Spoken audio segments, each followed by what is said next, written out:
قیامت کے دن اللہ اس کا اجر بھی دے گا۔ اسی طریقے سے کوئی اور چیز ہے، یہ پتھر ہے، یا آپ دیکھتے ہیں کہ یہ کھڈا ہے اور کوئی چھوٹا بچہ اس میں گر نہ جائے تو آپ اس کو محفوظ کر لیتے ہیں، سب چیزوں کا ثواب ملے گا۔ وَمَن يَعْمَلْ مِثْقَالَ ذَرَّةٍ شَرًّا يَرَهُ، اور جس نے ذرہ برابر برائی کی ہوگی وہ اسے دیکھ لے گا۔ یعنی چھوٹی سے چھوٹی غلط چیز کسی نے کسی کے گھر میں اگر بٹا مارا ہے تو اس کا بھی اس کو سزا ملے گی۔ کسی نے کسی کی جیب سے 10 روپے نکالے ہیں، 10,000 نے 10 روپے نکالے ہیں اور اس نے وہ غلط کام کیا ہے تو اس کی بھی اس کو سزا ملے گی۔ اس میں ایک خاص بات جو ہے وہ ذہن میں رہے، اور میں یہ حوالہ بھی دے رہا ہوں، یہ معارف القرآن ہے، جلد نمبر 8، حضرت مولانا مفتی اعظم پاکستان مفتی محمد شفیع دیوبندی رحمۃ اللہ تعالی علیہ نے یہ تفسیر لکھی ہے، 8 جلدوں میں ہے معارف القرآن۔ ایک خاص بات جو ہے اس کے لیے میں آپ کو یہ حوالہ دے رہا ہوں کہ ایک بندہ صاحب ایمان تو ہے، اس نے کلمہ پڑھا ہے، نیکی نہیں کی، اچھا کام نہیں کیا، لیکن اس نے کلمہ پڑھا ہے۔ جس نے کلمہ طیبہ مسلمان ہونے کے بعد چھوٹی سے چھوٹی نیکی کی، اس کو تو فیصلہ ہو گیا تو اس کو اجر ملے گا۔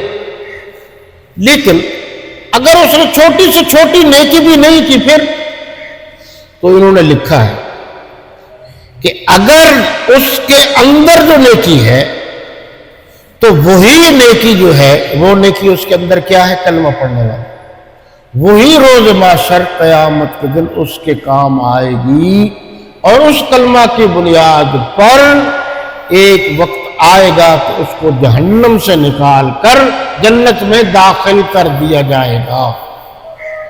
تو گویا کلمہ طیبہ اساس ہے، بنیاد ہے، ہر صورت میں اس کا فائدہ ہوگا۔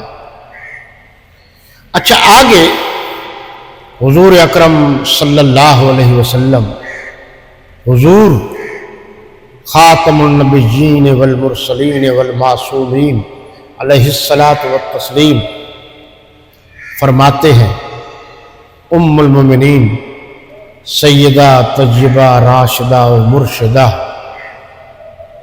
حضرت سیدہ عائشہ رضی اللہ تعالی عنہا سے کہ آپ چھوٹے موٹے گناہوں کو چھوٹا موٹا سمجھ کر اس کو حقیر نہ سمجھنا، قیامت کے دن اس کا بھی مواخذہ ہو سکتا ہے۔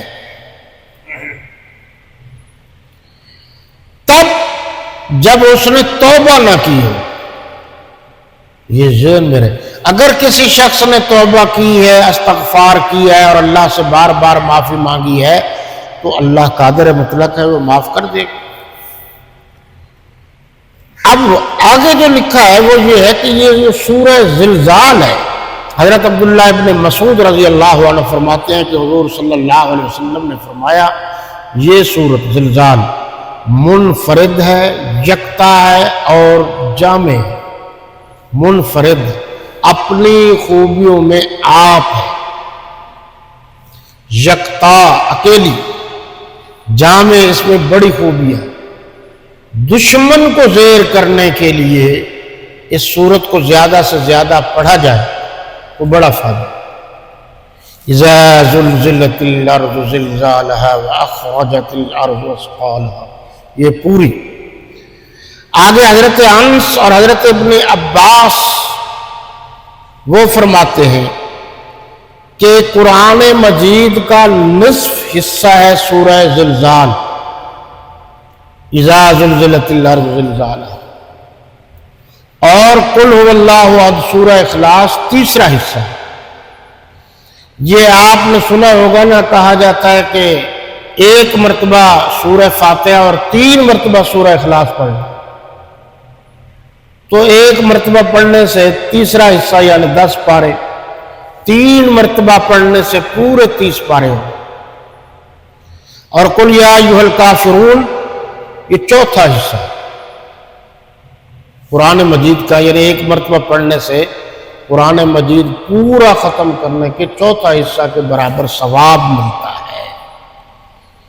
اور جو شخص 4 صورتیں جس کو ہم کہتے ہیں 4 کل جو پڑھتا ہے وہ جنات سے محفوظ رہتا ہے، جادو سے محفوظ رہتا ہے، لوگ جو ٹونے وونے کرتے رہتے ہیں اس سے بھی محفوظ رہتا ہے۔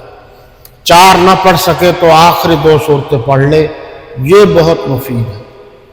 اور زیادہ ڈر لگتا ہو، خوف آتا ہو سوتے ہوئے کسی جگہ کے گزرنے سے، تو آیت الکرسی زیادہ سے زیادہ پڑھے تو اس کے پڑھنے سے وہ تکلیف دور ہو جاتی ہے۔